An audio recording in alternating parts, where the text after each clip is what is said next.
બોલો સ્વામિનારાયણ ભગવાનની, હરિકૃષ્ણ મહારાજની.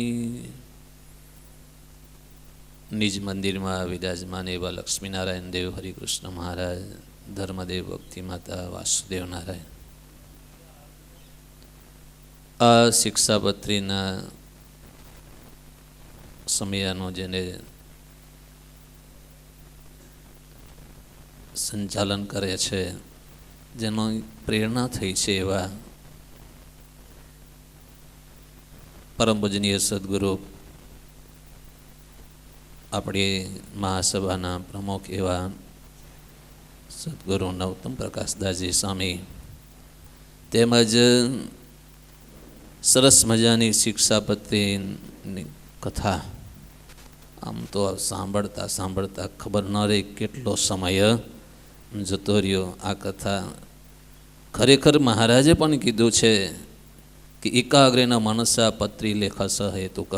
જે હેતુ માટે જે શિક્ષાપત્રી લખી છે એને આપણે એકાગ્ર મનથી સાંભળવી તો જ એના અર્થ, એના સિદ્ધાંતો આપણને સમજાય. એવી સરસ મજાની કથાના વક્તા એવા સદગુરુ શાસ્ત્રી સ્વામી નારાયણ ચરણદાસજી સ્વામી, સુરતથી વધારેલા પુરુષોત્તમ પ્રકાશ સ્વામી, જેમ વ્યાખ્યાન માળાના વક્તા એવા હરિઓમ સ્વામી, અને નીચે વડીલ સર્વે બ્રહ્મની સંતો અને સર્વે વાલા ભક્તજનો.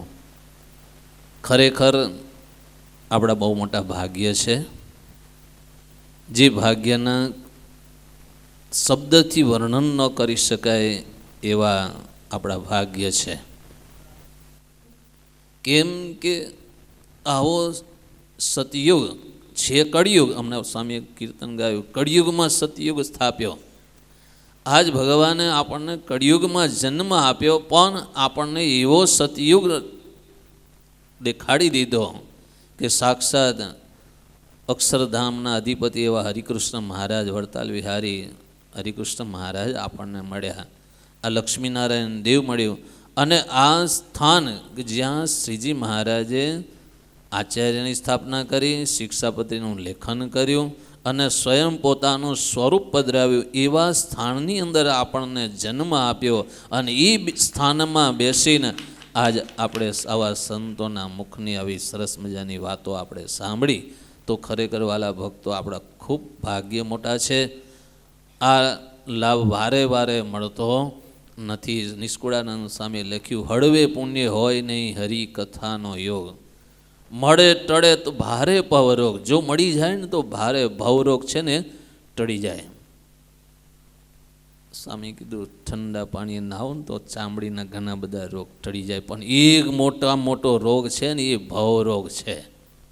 અને એ ભવરોગ છે ને એ આવા સંતોના મુખે આવી શિક્ષાપત્રીની કથા સાંભળીએ ને તો ભવરોગ પણ ટળી જાય. આ સભાના દર્શન કરીએ, આ મંદિરના દર્શન કરીએ, આ શિક્ષાપત્રી ભવનના દર્શન કરીએ ને તોય આપણો ભવરોગ ટળી જાય. એવો સરસ મજાનો મહારાજે આપણને યોગ આપ્યો છે. તો વિશેષ સમય ન લેતા હજુ વ્યાખ્યાનમાળા આપણે શ્રવણ કરવાની છે.